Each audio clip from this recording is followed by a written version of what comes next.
Terrorist ही नहीं, terrorist के पूरे खानदान को बर्बाद कर दिया, पूरे पाकिस्तान को धुआं धुआं कर दिया। मानी मोदी जैसे साहसी व्यक्ति अब इस दुनिया में शायद कोई पैदा होगा। मोदी का नया भारत, अब मोदी का साहब नया भारत है। अमेरिका हस्तक्षेप करता है, भारत अपना पैर बैक कर लेता है। हमको तो समझे में नहीं आ रहा है। माननीय नरेंद्र मोदी जी 8 बजे देश के नाम पे घोषणा करते हैं कि हमने सीज फायर नहीं किया है, हमने युद्ध को स्थगित किया है। अगर उधर गोली चलेगी तो इधर से गोला चलेगा। पाकिस्तान ने हमारे ऊपर फिर ड्रोन से हमला किया। वो कहाँ गया गोला? गोला कहाँ गया? 1 घंटे पहले वो तो सीधे सीधे ललकार रहा।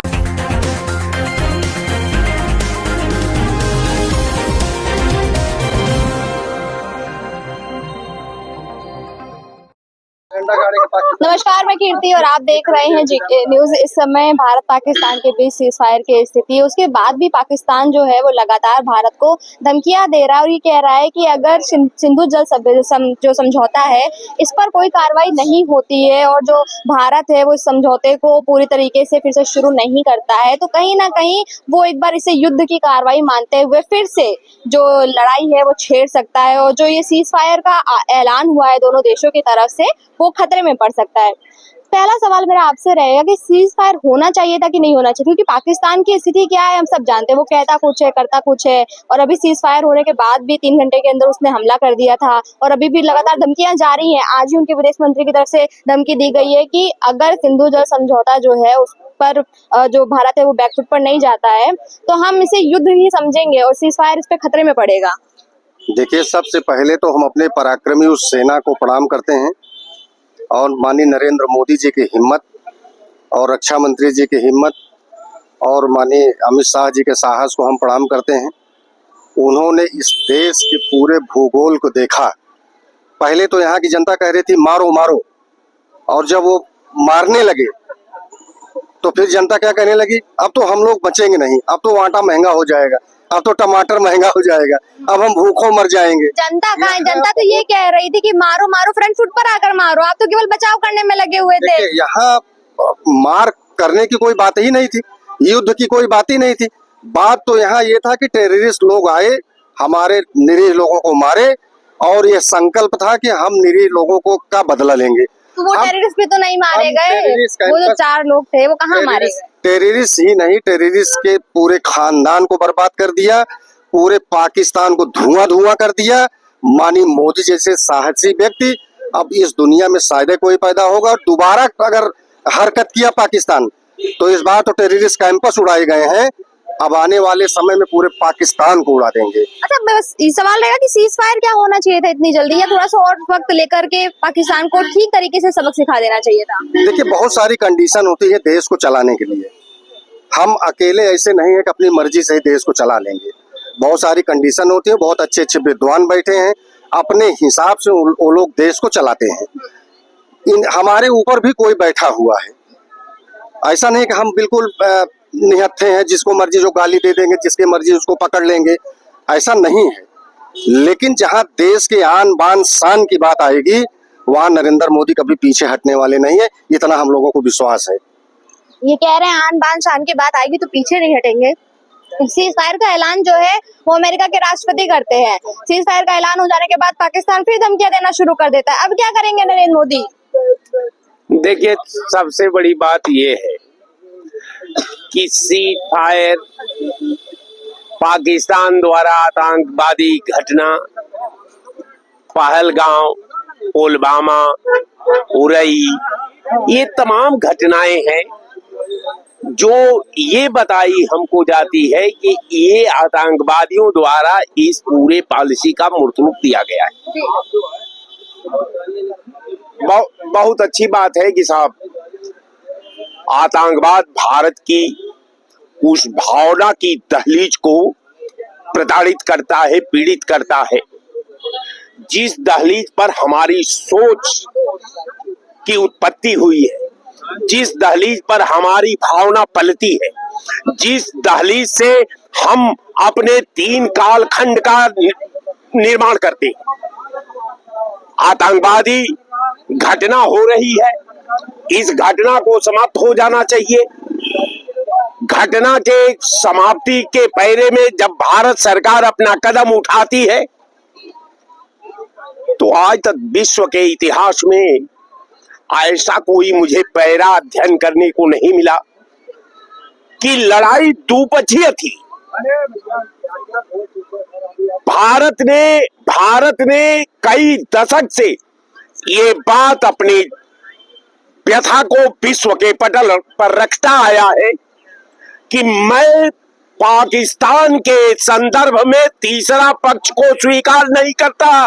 तो क्यों स्वीकार किया गया इस बार अमेरिका को? और अभी कल उन्होंने नरेंद्र मोदी जी ने हमारे रात में 8 बजे आकर के अपना संबोधन दिया देश के नाम, उस दौरान भी उन्होंने अमेरिका का नाम नहीं लिया। जिस तरह से उसने हस्तक्षेप किया उसके बारे में कुछ नहीं कहा। क्या कुछ कहना चाहिए? देखिए, देश तो जान गया कि आप अपने स्वतः के फैसले से आपने युद्ध की तकनीकी को, युद्ध के संचालन को, युद्ध के समाप्ति में के दर्पण में जो भारत अपने भविष्य को देख रहा था, निहार रहा था, वो अब अपना ट्रेड बदल गया है। क्योंकि हमारे तमाम वक्ता कहते हैं कि नया भारत। किसका भारत? मोदी का नया भारत। अब हमको बड़ा है भैया तनी आप चुप रहेंगे। मोदी का नया भारत। अब मोदी का साहब नया भारत है, अमेरिका हस्तक्षेप करता है, भारत अपना पैर बैक कर लेता है। हमको तो समझे में नहीं आ रहा है कि अमेरिका उस पूरे पॉलिसी का, उस पूरे घटनाक्रम का, उस पूरे आतंकवाद की दहलीज का रचना किया था कि आतंकवादी किए थे, कि पाकिस्तानी लोग किए थे, कि वहां की सरकार की थी। हमको तो एक बात समझे में नहीं आ रहा, ऐसा पारदर्शी पॉलिसी युद्ध का कोई इतिहास का कालखंड देख लीजिए, दुनिया का कोई हिस्ट्री को आप अवलोकन कर लीजिए, और इस पहरे के दहलीज में अंतरराष्ट्रीय हिस्ट्री से कोई नसीहत आप ढूंढ करके निकाल करके खड़ा कर देंगी तो मैं समझता हूं कि कहीं दुनिया के इतिहास में इसका एग्जाम्पल नहीं मिलता। कहने का मेरा मतलब यह है कि सरकार की मजबूरियां रही होगी, हम मानते हैं, लेकिन मजबूरियां रही होती तो जो काम ट्रंप ने किया वो काम हमारा प्रधानमंत्री भी कर सकता था। कह रहे हैं जो काम ट्रंप ने किया वो प्रधानमंत्री भी कर सकते थे अगर कुछ ऐसी वैश्विक स्तर पे मजबूरियां आ रही थी। लेकिन यहाँ पर ट्रंप का बीच में आने का क्या जरूरत थी? हस्तक्षेप करने की क्या जरूरत थी? बात तो दो हिंदुस्तान और पाकिस्तान के बीच में चल रही थी। वैश्विक स्तर की कोई ऐसी मजबूरी नहीं रही है भारत की, और न भारत की मजबूरी है। भारत के प्रधानमंत्री जी ने कल भी कहा है कि मैं सिंधु घाटी के पानी पे समझौता नहीं करूंगा, ना ही मैं अपना पीओके छोड़ा हूं, पीओके के ऊपर बात करूंगा। रही बात सीज फायर की, सीज फायर जैसे कि अमेरिका ने उसमें मध्यस्थता की, बार बार अमेरिका ने जा करके हमारे भारत पाकिस्तान के बीच में बात नहीं हुई, तो बाद में कल डीजीएम अस्टर की बात हुई है, नहीं पहले उन्हीं ने बात किया। और अमेरिका ने इसमें बीच में कहा कि इस बार अभी इनको ये दे दिया, तो भारत ने कहा कि ठीक है, अपनी मांगों को रखते, शर्तों को रखते हुए तब उन्होंने एक सीज फायर किया है। कहाँ से मिली आपको जानकारी? क्योंकि डोनाल्ड ट्रंप तो कह रहे हैं हमने उनको धमकाया कि व्यापार नहीं करेंगे, लेकिन बयान आ रहा है उनका, प्रेस कॉन्फ्रेंस करके वो ये बात बोल रहे हैं। व्यापार करने नहीं, तुम झूठ बोल रही हो यार। झूठ बोल रहे हैं मतलब पूरे मीडिया, हम दिखा सकते हैं आपको, पूरा मीडिया पे ये चल रहा है। एक देश का राष्ट्रपति ये कहता है कि मैंने उसको धमकी दी, मैंने कहा कि अगर आप सीज फायर नहीं रोकते तो मैं व्यापार नहीं करूंगा। ये देखिए आपके साथ सुने मोदी से आप पढ़िए पहले का जल्दी बताइए भाई, क्या कहना चाहेंगे? कह रहे हैं कि झूठ बोल रहे, मीडिया वाले झूठ बोल रहे, कह रहे हैं। आप पढ़िए ना, ट्रंप ने क्या बोला है? वो तो सीधे सीधे धमकी दे रहा है कि हमने जो है व्यापार के लिए मना कर दिया, अगर आप संधि नहीं करोगे। कहाँ व्यापार का नाम, इसमें व्यापार का नाम कहाँ से दिखाइए। इनको कोई वीडियो दिखाइए कोई। सर आप क्या कुछ कहना चाहेंगे, क्योंकि वीडियो चल रहा है, प्रेस कॉन्फ्रेंस करके उन्होंने एक बात सुनिए, आप जो कह रही हैं, कहा पाकिस्तान को खत्म कर देगा भारत, समझ गो। अभी अब आप परेशान ना होइए, देख लीजिएगा, समझ गो। जब शेर 2 कदम पीछे हटता है तो कोई न कोई उसकी रणनीति होती है। हम आप घर की रणनीति नहीं बना पा रहे हैं। 90,000 सैनिक छोड़ दिया गया 71 में, कह रहे हैं कि पीछे हटा रणनीति 71 में 90,000 सैनिक छोड़ दिए गए।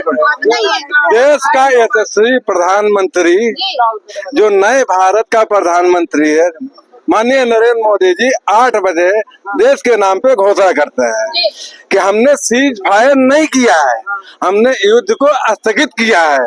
अगर उधर गोली चलेगी तो इधर से गोला चलेगा। ठीक इनके संबोधन के खत्म होने के बाद में 9:45 पे पाकिस्तान ने हमारे ऊपर फिर ड्रोन से हमला किया। वो कहाँ गया गोला? गोला कहाँ गया? 1 घंटे पहले वो तो सीधे ललकार रहा है। सच्चाई ये है कि आदरणीय नरेंद्र मोदी जी अपने व्यापारी बंधुओं को बचाने के लिए ट्रंप से डर से सीज फायर की घोषणा कर दिया। देश के 140 करोड़ आबादी, देश के 140 करोड़ जनमानस के भावनाओं को जो है दबा दिया। आज विश्व पटल में जो काम अटल जी ने, जो काम इंदिरा जी ने किया, उस पे सीधे पानी फेर दिया। इंदिरा जी ने 90,000 सैनिक 71 में छोड़ दिया। ये बड़ा भारी वो किया था। दुनिया ने देखा पहली बार किसी परमाणु संपन्न देश के अंदर भारत ने 3 बार घुसकर मारा। ये भारत की अप्रत्याशित मार है। जबकि रूस ने छोटे से देश यूक्रेन पर हमला किया, लगातार 4 वर्षों से लड़ रहा है। रूस जैसे बड़े देश को 1 लाख सैनिक गंवाने पड़े, लेकिन हमारे प्रधानमंत्री ने पूरी दुनिया को कह दिया हमें यूक्रेन से सीखना चाहिए था ना कि हम आतंकवाद के खिलाफ लड़ते, सीज फायर ना करते। आतंकवाद के खिलाफ लड़ाई युद्ध की कोई घोषणा प्रधानमंत्री जी ने कभी करी नहीं। उन्होंने कहा ऑपरेशन सिंदूर के तहत हम उनको घुस के मारेंगे, और घुस के मारा भी। उनके 9 आतंकी ठिकानों को तबाह कर दिया, 100 से ज्यादा आतंकियों को मार गिराया। दुनिया में कोई सरकार नहीं। और कांग्रेस की सरकार जब थी तब मुंबई और संसद में यही आतंकी जब हमले करते थे तब मनमोहन जी अमेरिका की शरण में रोते थे जाकर, और सैनिकों को खुली छूट नहीं देते थे। आज नरेंद्र मोदी जी ने अपने संबोधन में पूरी दुनिया को चुनौती दे दी कि विश्व समुदाय को बताना चाहता हूं कि टेरर और ट्रेड एक साथ नहीं चलेगा, खून और पानी एक साथ नहीं बहेगा। ये हमारा प्रधानमंत्री, ऐसा प्रधानमंत्री आज तक देश को नहीं मिला। अरे साथ नहीं बहेगा, क्यों हुआ फिर बताइए। मैं कहना चाहता हूं कि भाई साहब अभी बोल रहा है कि संसद का हमला हुआ। संसद का हमला किस सरकार में हुआ? 2011 में हुआ। सरकार में हुआ। पुलवामा कब हुआ? उरी कब हुआ? कांग्रेस का नाम लिया। इंदिरा जी ने 7वां मत लगाइए।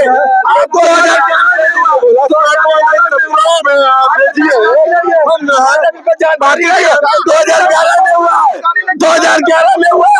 और सीट फायर की जैसे बात कर रहे तो हिंदुस्तान ने कभी न झुका है न झुकेगा। हिंदुस्तान न झुका है न झुकेगा।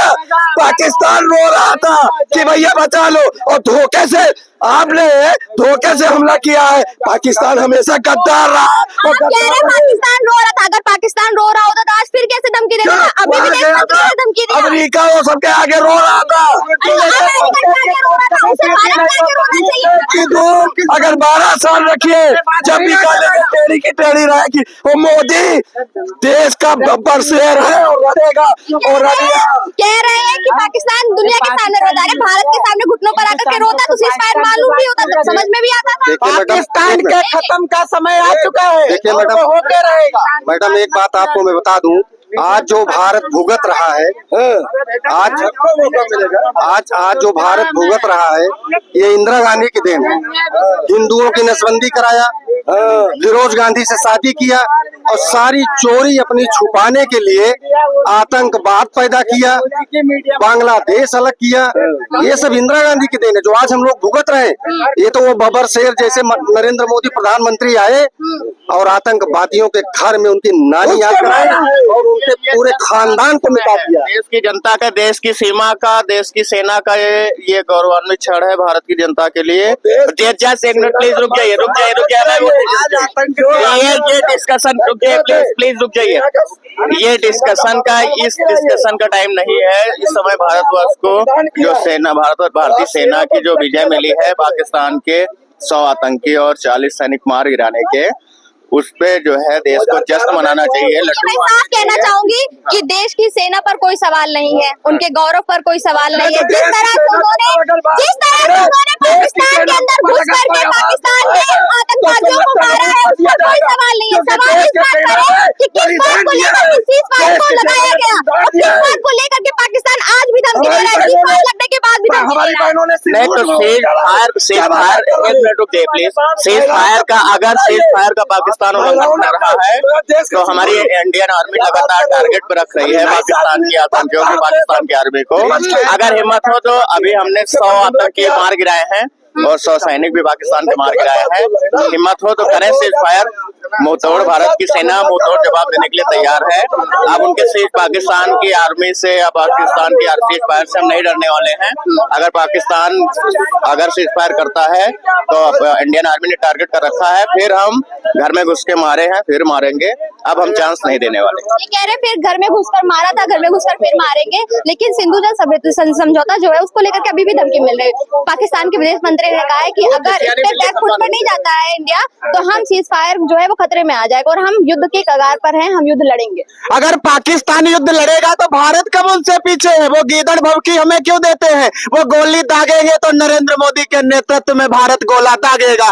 आतंक का कोई भी बच्चा, आज आतंक के आकाओं की जड़ें हिल गई। पाकिस्तान के अंदर उनको नेस्तनाबूद कर दिया। वो किस गलतफहमी में उनको घुटनों के बल मारेंगे? कश्मीर से 370 हटाई, पीओके भी लेकर आएंगे, खंडित भारत को फिर से पुनः अखंड बनाएंगे। हम भारत की जयगाथा विश्व भर में लहराएंगे। क्या जब गोला दागने की बारी है तो नरेंद्र मोदी फिर कहते हैं कि नहीं हमें व्यापार प्यारा है। आपको नहीं दिखा होगा गोला कितने दागे? आप पाकिस्तान जाकर देखिए, वीडियो सेना दे रही है, वो देखिए। आपके चश्मे पर कोई आंखों में चश्मा लगा हुआ तो आपको दिखाई नहीं पड़ रहा, वो अलग बात है। बाकी गोले दगे हैं सब सेना ने दिए हैं और सेना पर सवाल उठाने का अधिकार मुझे लगता किसी को भी नहीं। खानदान मिट गया है। अरे भाई, पाकिस्तानी जितने टेररिस्ट थे, आतंकवादी थे, उनके पूरे खानदान नष्ट हो गए। ये भारत है। भारत के लोगों को क्या है ना, ऐसे यहाँ पे कुछ लोग हैं जिनको आंखों में मोतियाबिंद है, उनको कुछ दिखाई नहीं देता है। सच्चाई क्या है? अगर बहुत बड़ा उनको शौक है देखने का कि कितने टेररिस्ट कैंपस तोड़े गए, पाकिस्तान में कितना नष्ट नाबूद हुआ, चले जाए, एक जहाज ले ले, वहां पहुंच जाए और जा करके कैमरा लेके खींच के लेके चले आए। ये भारत है, ये नरेंद्र मोदी है। यहाँ परिंदा पर नहीं मारेगा। दोबारा अगर चीं चाह किया ना तो इस बार पूरा पाकिस्तान ध्वस्त कर देंगे। सरकार के कार्रवाई जो पर हमारी सवाल पक्षी उठाते हैं, पार्टियां मेरा जो सवाल विपक्षी उनसे है। पार्टियां हैं पहले वो मेरा लगातार सवाल वीडियो उनसे है। वो आप शेयर उनसे करते हुए पूछिए, सरकार पर आरोप लगा रहे हैं और ये कह रहे हैं कि उस वक्त उन्होंने जब सीमा पार कांग्रेस की कर सरकार थी कार्रवाई और की, उन्होंने कहा कि हमारी बीजेपी ने सेना कोई को काम छूट नहीं कब दी? किया। पहले मेरा सवाल बताइए, पूछिए। पहले हम जो पूछ रहे हैं वो बताइए, पहले हम पूछ रहे हैं, भैया बताइए। कांग्रेस पार्टी जो है, विपक्षी पार्टियां जो है वो लगातार बीजेपी के और नरेंद्र मोदी के पुराने वीडियो शेयर करते हुए उन पर आरोप लगा रही है कि जब सत्ता में नहीं थे तब बहुत दहाड़ रहे थे और सत्ता में आने के बाद फीकी बिल्ली बन गए। आप तो प्रेस से हैं और हिंदुस्तान की प्रेस है, तो पहली बात तो आप अपने घर की जड़ें मत खोदिए। इस समय जो देश गुजर रहा है वो नाजुक स्थिति से गुजर रहा है और हम आपको बयान देश के खिलाफ नहीं बोलना चाहिए। और खिलाफ कौन कह रहा है? हम तो ये बोल रहे हैं कि जो वो लोग वीडियो शेयर कर उसको लेकर एक बात बताइए, जो सैनिक थे वो मरे, वो झूठ है? जो बलिदान महिलाओं ने दिया, देखिए, लाल चौक पे जाके मैं आपको बता दूं, भारत के जो हमारे सैनिक हैं उनके शौर्य और साहस को हम लोग प्रणाम करते हैं। और विश्व में ऐसी कोई सेना नहीं है भारत की जैसी, जा करके उनके घर में घुस के मारा भी, उनके सारे टेररिस्ट कैंपस को ध्वस्त भी किया और उनकी सारी चाइनीज मिसाइल को भी ध्वस्त किया, जो आज हिंदुस्तान के लोग उसको कबाड़ में ले जा रहे हैं लाद करके। उस पर तो कोई सवाल नहीं, वो वीडियोस आ रहे हैं, हमें पता है कि हमारी सेना ने बहुत अच्छी कार्रवाई की है, आतंकवादियों को मारा है, लेकिन विपक्ष पार्टी जो है वो तो आरोप लगा रही है, वो कह रहे हैं कि जब वो सत्ता में नहीं थे वो लगातार ये बात कह रहे थे। मैं सवाल कर रही हूँ, जब मैं सवाल कर रही हूँ शांत रहिए आप, सवाल कर रही हूँ मैं, सवाल कर रही हूँ उनको सवाल नहीं सुना। ऐसी सत्ता होगी तो कैसे काम चलेगा, सत्ता के लोग अगर ऐसे होंगे तो कैसे काम चलेगा कि वो सवाल ही नहीं लेना चाहते हैं, मीडिया के सवाल ही नहीं लेना चाहते हैं। क्या कुछ कहना चाहेंगे, वो मीडिया के सवाल नहीं लेना चाहते? गलत है, किसी पे आरोप मत लगाइए। देखिए सवाल उठता है, ये सही है कि हमारी सेना ने वहाँ घुस के मारा, उनके मिसाइल को तबाह कर दिया, लेकिन जिसके लिए हमारा ऑपरेशन सिंदूर जो नाम दिया गया, जिन हमारी बहन बेटियों का सिंदूर गाड़ दिया आतंकवादियों ने, वो 4 कहाँ है? वो 4 है कहाँ? उनके सिर कहाँ है? 2014 के चुनाव में खुले मंच पर आदरणीय प्रधानमंत्री नरेंद्र मोदी जी ने कलकत्ता में बोला था कि 1 के बदले हम 10 सिर लाएंगे। आप कह रहे हो कि इतिहास को मत खो दिए। आप हर बात में आपको नेहरू नजर आते हैं, हर बात में आपको इंदिरा नजर आती हैं, हर बात में आपको जो है विपक्ष नजर आता है। आज जब आपके विदेश नीति का भद्द पिट गई है, पूरा विश्व जगत भारत में हंस रहा है कि एक ट्रंप जैसा व्यापारी ये कहता है कि जो है हम व्यापार बंद कर देंगे, आप सीजफायर नहीं करोगे, वो सीधे धमकी दे रहा है। आप कह रहे हो कि हमारा टंका बज रहा है, तो देश का जनमानस देख रहा है, चिल्लाने से कुछ नहीं होता। गड्ढे आप खोदते हो, भूत की बात आप करते हो कि पीछे क्या हुआ। 2014 में रजत शर्मा को दिया गया इंटरव्यू, बहुत सारे भाइयों ने सुना होगा कि भारत अमेरिका के पास जाते हैं, जब यहाँ हमला होता है कांग्रेस वाले अमेरिका के पास जाते हैं, कहते हैं बचाओ बचाओ बचाओ बचाओ। अब आज क्या हुआ? आज वही तो आप कह रहे हो कि बचाओ बचाओ बचाओ, अपने ऊपर आई बात तो आप बता रहे घुस के मारा हमने। वो 4 है कहाँ? ऑपरेशन सिंदूर के जो 4 आतंकवादी थे जिन्होंने हमारी बहन बेटियों का सिंदूर उजाड़ा है, जिनके नाम पे ऑपरेशन सिंदूर पड़ा, वो है कहाँ? उनके सिर है कहाँ? यही बताते हैं बस यही सवाल है। इनको उनका सिर नहीं दिखाई देगा। मैं अभी बोला था ना कि एक फ्लाइट ले ले हम उसी से, पाकिस्तान चले जाए, इनको सारा सर मिल जाएगा। पाकिस्तान में सारे सर हैं। बिल्कुल सही कह रहे हैं। जिसको सवाल करना है तो यहाँ से ब्लड ले ले हिंदुस्तान से और जाके पाकिस्तान में सर गिने। मगर इस समय जो बात है, मीडिया पे सरकार की गाइडलाइन भी है कि आप जो है आप अपने घर की बुराई कर रहे हैं, ये आपसे बड़ा कोई गद्दार नहीं है। हमारी भारतीय सेना के डीजीएमओ ने इस सवाल का स्पष्ट उत्तर दिया है कि लाशें गिनना हमारा काम नहीं है।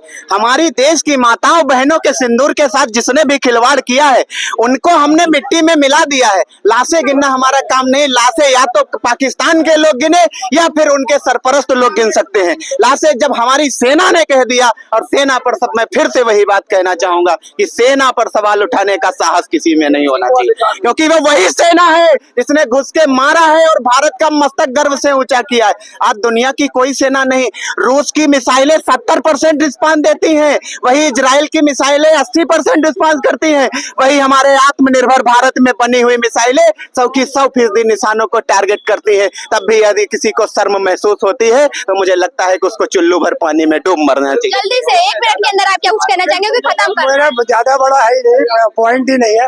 10 मई को 3:30 बजे युद्ध विराम होता है। रात को 8:39 पर पाकिस्तान की तरफ से फिर वायलेशन होता है ना। युद्ध विराम को पालना नहीं होती, तोड़ दिया जाता है। अभी कल नरेंद्र मोदी ने 8 बजे बोला और रात्रि 9:05 पर ड्रोन से हमले शुरू हो गए।